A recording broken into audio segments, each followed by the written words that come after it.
My name is Starr Sullivan. I'm the Wastewater Division Superintendent for the City of Missoula, and we're going to be talking about a project we just completed called the Headworks to the plant.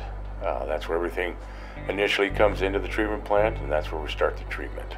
We always have to evaluate the treatment facility and, to find out what's, worn out, what needs to be replaced, what needs to be upgraded, what capacity needs we have.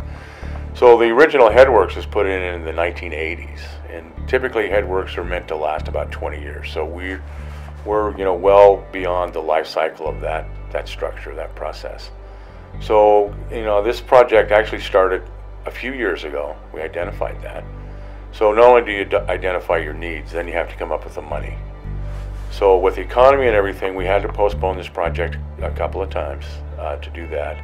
And I have to thank Brent Ramharder, the city finance officer, and Bruce Bender, who actually were able to put the financing together for this project. So we were able to proceed with that. So it began in October of 2010.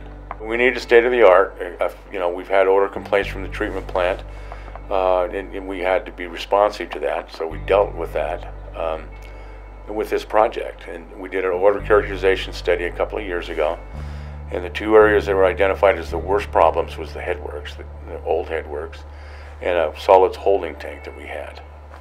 So we had looked at different odor control methods to do that, but we were approached by a company who had a new technology out of Germany, and we did a pilot at the treatment plant. We did it for an entire year. So we put one of their units on this solids handling, the solids storage structure. It was very effective, because we're a little reluctant to get into new technologies. We don't like to be the guinea pig, to put something in and then have it fail and spend a lot of money on it. But we were convinced that this was a good product. It doesn't use any water like typical odor control systems do. No freezing in the winter. It had a relatively small footprint, which we've been growing at the treatment plant, so we wanted to keep it small. So that was a goal of that. And we also needed to upgrade our Headworks. We needed to increase the capacity. Our old Headworks was corroded. It was smelly. It was all those kinds of things. So we had to do something. So we did this project. It's all state-of-the-art. We kept energy conservation in the front of our minds to do this. So we went ahead at all the lighting in these buildings is LED. Our old Headworks was not hooked up to our methane boiler system. Like I say, we do create our own methane, we create our own fuel.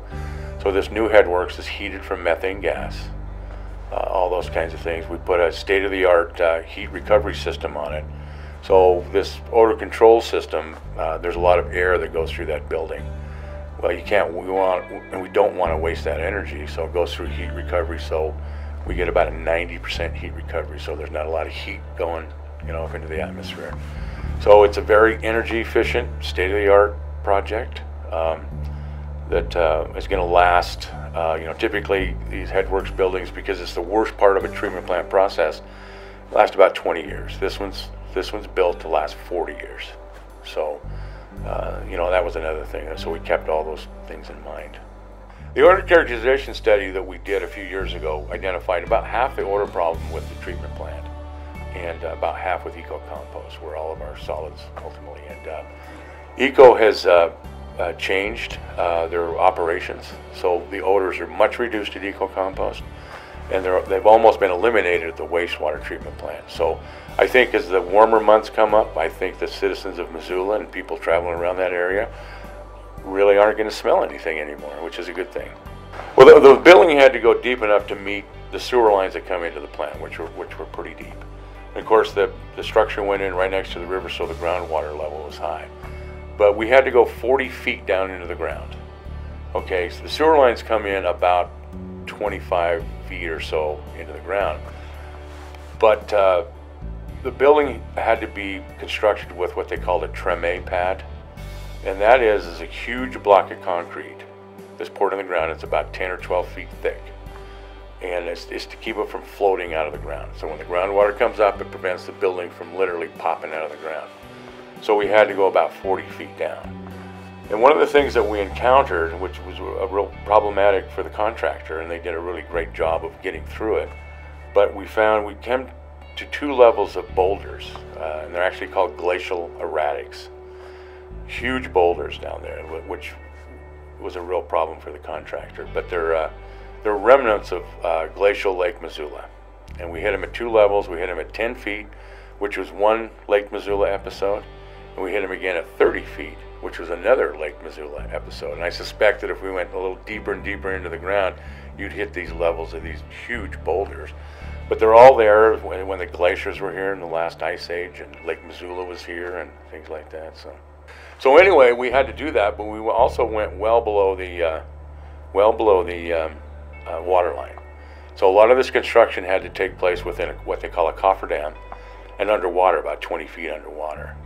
So all the concrete was poured underwater, this huge treme pad, and then the walls and everything had to be poured, which was a technical feat for the contractor to do. I was through this project, I was kind of amazed at how this works. But ultimately, all the concrete was poured into the ground and everything, but it's almost 15 million pounds of concrete that were poured into this project. 14,800,000 pounds of concrete. That's a lot of concrete. Huge amount of rebar and all those kinds of things. Somebody joked that all that weight's going to cause the earth to tip, and I says, as long as it tips a little south, I don't care. The project was very, very successful. I mean, we got what we need for Missoula. It's state of the art. This building's going to last for a very, very long time. It has a real green footprint, and you know what? You can't ask for anything more than that.